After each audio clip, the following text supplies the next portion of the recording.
Hello and welcome to SSC talks. इस video में हम डिस्कस करने वाले हैं एसएससी सीएचएसएल पोस्टल असिस्टेंट और सॉर्टिंग असिस्टेंट जॉब प्रोफाइल को। तो जैसा कि आपको पता होगा, पोस्टल असिस्टेंट और सॉर्टिंग असिस्टेंट को पीए और एसए के रूप में भी बोला जाता है। तो ये वैकेंसीज आपके रिक्रूट करवाई जाती हैं एसएससी सीएचएसएल की एग्जामिनेशन के द्वारा। तो इस वीडियो में हम पोस्टल असिस्टेंट और सॉर्टिंग असिस्टेंट की जितनी भी जानकारी है वो इसमें डिस्कस करने वाले हैं। इसमें हम डिस्कस करेंगे वर्क टाइप क्या है, इसमें वर्कलोड कितना रहता है, लीव्स आपको कितनी मिलती है, आपकी सैलरी इसमें कितनी रहती है, प्रमोशन के एस्पेक्ट क्या है, इसमें ट्रांसफ़र कितना होता है, और फाइनली हम डिस्कस करेंगे इसके प्रोज एंड कॉन्स को। तो चलिए without any further ado let's get started. But before we begin, मैं यहाँ पे देख रहा हूँ कि आप लोग चैनल की वीडियोस तो देख लेते हो, but you people do not subscribe my channel. So I request you to subscribe my channel and press the bell icon for latest notification of SSC exams. तो सबसे पहले शुरुआत करते हैं पोस्टल असिस्टेंट से, यानी पीए से। तो पोस्टल असिस्टेंट में अगर आपकी जॉइनिंग सर्कल ऑफिस में या फिर रीजनल ऑफिस में करवाई जाती है, अगर यहाँ पे आपको काम करने का मौका मिलता है, तो यहाँ पे आपको सबसे अच्छा वर्क टाइप देखने को मिलेगा।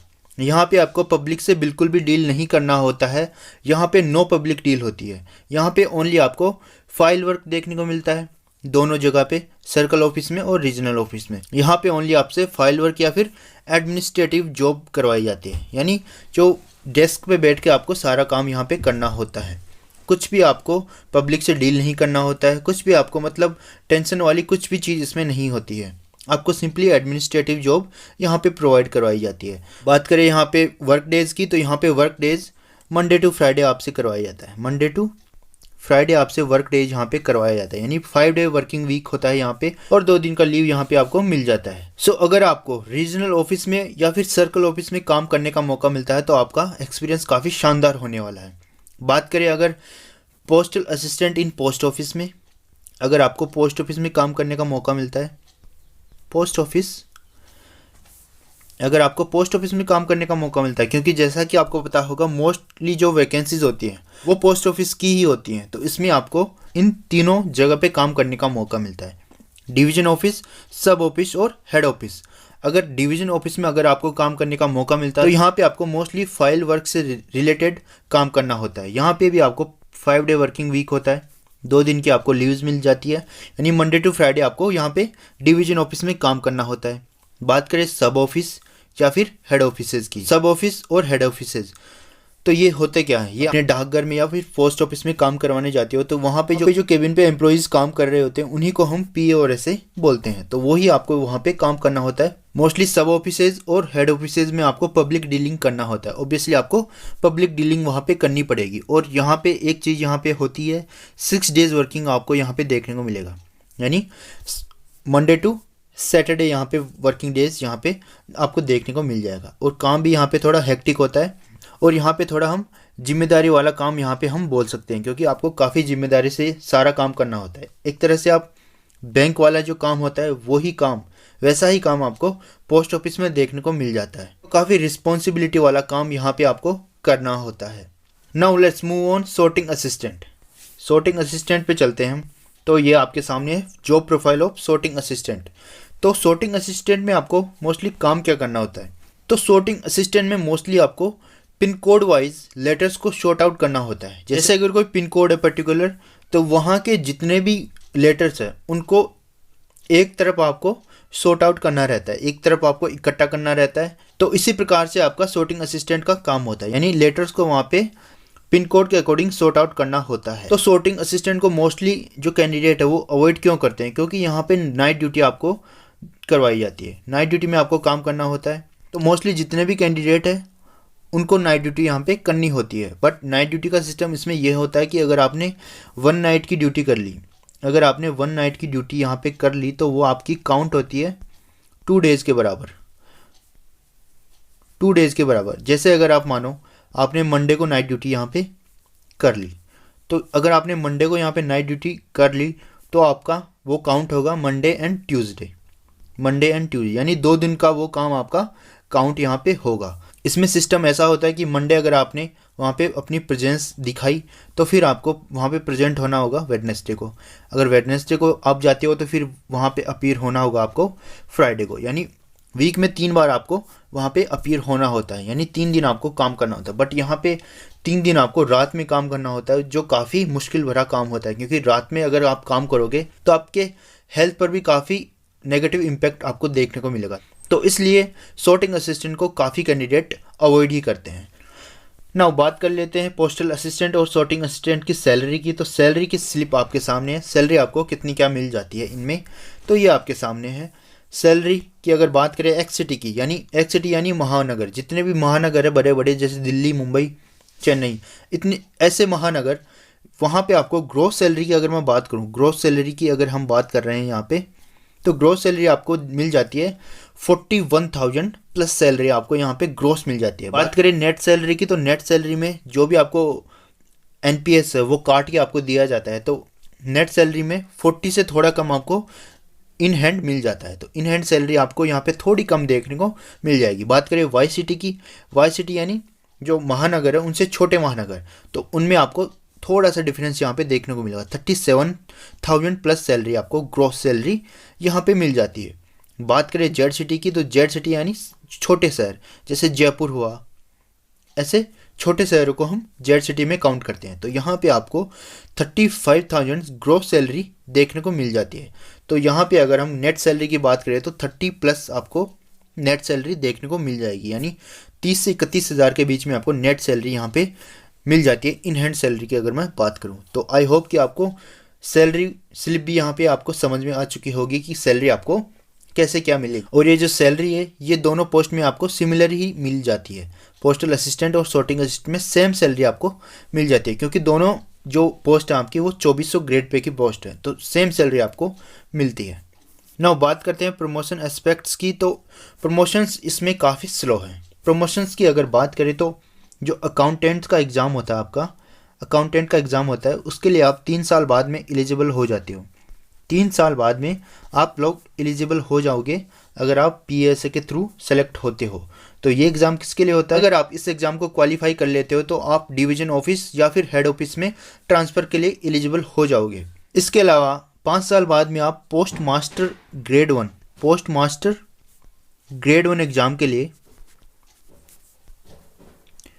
ग्रेड 1 एग्जामिनेशन के लिए एलिजिबल हो जाते हो। पोस्ट मास्टर ग्रेड 1 की एग्ज़ाम है वो आपको वैकेंसी पर डिपेंड करती है, जितनी वैकेंसी खाली होती है उतना ही ज़्यादा मौका आपको वहाँ पे मिलता है। मोस्टली देखा जाता है कि बहुत कम वैकेंसी इसमें आपको देखने को मिलती है। इसके अलावा बात करें इंस्पेक्टर पोस्ट की, इंस्पेक्टर की पोस्ट की अगर बात करें तो 8 साल बाद में आप इसके लिए एलिजिबल हो जाओगे। 8 साल बाद में कहीं जाके इसके लिए आप एलिजिबल होगे, यानी इसके एग्ज़ाम आप दे सकते हो।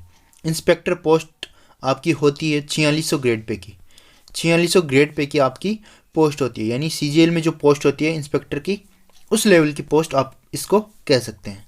इसके अलावा आप AAO की एग्ज़ाम के लिए भी क्वालिफाई हो जाती हो 9 साल की सर्विस के बाद में।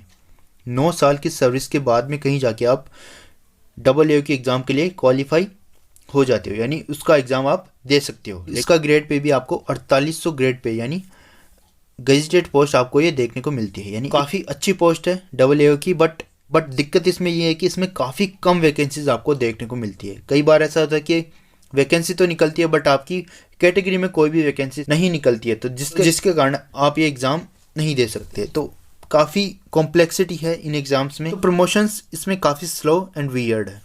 नाउ अब बात करते हैं ट्रांसफ़र्स की। तो काफ़ी कैंडिडेट्स ऐसे होते हैं जिन्हें होम डिस्ट्रिक्ट नहीं मिलता, और वो कैंडिडेट काफ़ी ट्राई करते हैं कि उन्हें अपना होम डिस्ट्रिक्ट मिल जाए, तो वो ट्रांसफ़र के पीछे पड़े रहते हैं। तो ट्रांसफ़र का सिस्टम इसमें यह है कि अगर आपने अपने 2 साल प्रोबेशन पीरियड अगर आपने कंप्लीट कर लिया है, प्रोबेशन पीरियड कंप्लीट करना होता है आपको ट्रांसफ़र से पहले। अगर ये आपने कंप्लीट कर लिया है तो यहाँ पे आपका रोटेशनल ट्रांसफ़र हो जाएगा। अगर आप म्यूचुअल ट्रांसफ़र चाहते हो तो पहले आपको प्रोबेशन पीरियड कंप्लीट करना होता है। म्यूचुअल ट्रांसफ़र में दिक्कत ये है कि जैसे अगर आप ओबीसी कैटेगरी से बिलोंग करते हो, अगर आप ओबीसी कैटेगरी से बिलोंग करते हो तो कैटेगरी टू कैटेगरी ही आपका म्यूचुअल ट्रांसफ़र यहाँ पे देखने को मिलता है। तो अगर आप जयपुर में हो, ओबीसी कैटेगरी के कैंडिडेट हो और आप जाना चाहते हो दिल्ली, तो दिल्ली में भी आपको ओबीसी कैटेगरी का ही कोई कैंडिडेट चूज करना पड़ेगा। अगर आप दोनों म्यूचुअली ट्रांसफ़र करना चाहते हो फिर कहीं जाके आपका ट्रांसफ़र होगा। यहाँ पे एक और माइनस पॉइंट यहाँ पे आपको देखने को मिलेगा ट्रांसफ़र का। अगर आप 2 साल की सर्विस करके अगर आप होम डिस्ट्रिक्ट में ट्रांसफ़र हो रहे हो या फिर कहीं पे भी आप ट्रांसफ़र हो रहे हो 2 साल की सर्विस के बाद में, तो आप नए ऑफिस में जाओगे तो वहाँ पे आपकी सीनियोरिटी लूज़ हो जाएगी। आपकी सीनियोरिटी लूज़ हो जाएगी, यानी जितना भी आपने एक्सपीरियंस गेन किया है, जितनी भी आपने सीनियोरिटी कमाई है, तो न्यू ऑफिस में आपको एकदम जूनियर की तरह ट्रीट किया जाएगा। यानी आपको ऐसा ट्रीट किया जाएगा जैसे आप नया रिक्रूटमेंट हो। तो ये मैं कहूँगा काफ़ी नेगेटिव पॉइंट यहाँ पे ट्रांसफ़र में भी देखने को मिल जाता है। तो काफ़ी सोच समझ के यहाँ पे ट्रांसफ़र पर फैसला करना होता है कैंडिडेट्स को। नाउ सबसे अंत में हम बात कर लेते हैं कि इसके प्रोज एंड कॉन्स क्या है। प्रोज इसमें क्या है और कॉन्स इसमें क्या है। प्रोज एंड कॉन्स का सिंपली मतलब होता है कि इसमें फ़ायदे क्या हैं और नुकसान क्या है। तो सबसे पहले फ़ायदों की बात कर लेते हैं हम। तो इसमें काफ़ी हैंडसम सैलरी आपको देखने को मिलती है। यानी अगर आप एक्ससिटी में पोस्टेड हो तो आपको 35K plus salary, in hand salary आपको मिल जाती है। काफ़ी अच्छी खासी सैलरी आपको मिल जाती है CHSL एग्जामिनेशन के थ्रू। तो सैलरी के अलावा होम डिस्ट्रिक्ट पोस्टिंग, तो ये सबसे अच्छा पॉइंट यहाँ पे है। सबसे बड़ा फ़ायदा इसमें यही है कि इसमें होम डिस्ट्रिक्ट पोस्टिंग आपको मिल जाती है। जैसे अगर आप जयपुर के कैंडिडेट हो तो काफ़ी ज़्यादा चांसेस है कि आपको जयपुर में ही कहीं ना कहीं पोस्टिंग मिल जाती है। जैसे बैंक कैंडिडेट्स के साथ होता है कि उनको मोस्टली डिस्ट्रिक्ट वाइज ही पोस्टिंग मिल जाती है, तो इसमें भी ऐसा ही होता है कि होम डिस्ट्रिक्ट में ही मोस्टली आपको पोस्टिंग मिल जाती है। तो ये काफ़ी अच्छा एस्पेक्ट मैं इसे कहूँगा, क्योंकि मोस्टली सभी लोग अपनी फैमिली को छोड़ के नहीं जाना चाहते। जितना ज़्यादा हो सके वो काम करना चाहते हैं अपने फैमिली के साथ में रहकर ही।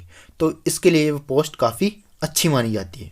नाउ इसके अलावा बात करें कॉन्स की, नेगेटिव एस्पेक्ट्स की, तो सबसे पहली है पब्लिक डीलिंग। पब्लिक डीलिंग से काफ़ी आदमी एकदम इरेसेबल हो जाता है, चिड़चिड़ा जिसे मैं कहूँगा। काफ़ी मतलब हर दिन आपको सेम चीज़ें पब्लिक के साथ डील करनी होती है, तो इंसान काफ़ी इरेसेबल हो जाता है। तो पब्लिक डीलिंग इसकी एक कॉन्स में मैं इसे गिनूंगा।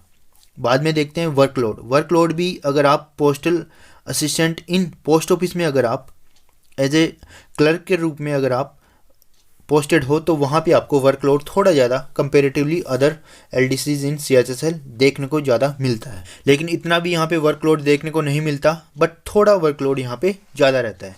इसके अलावा स्लो प्रमोशन, तो जैसा मैंने थोड़ी देर पहले आपको बताया, स्लो प्रमोशन यहाँ पे हमें देखने को मिलते हैं। स्लो प्रमोशन, मैंने प्रमोशन सारी डिटेल में आपको बता दी है, तो इस स्लो प्रमोशन भी एक नेगेटिव एस्पेक्ट यहाँ पे देखने को मिलता है।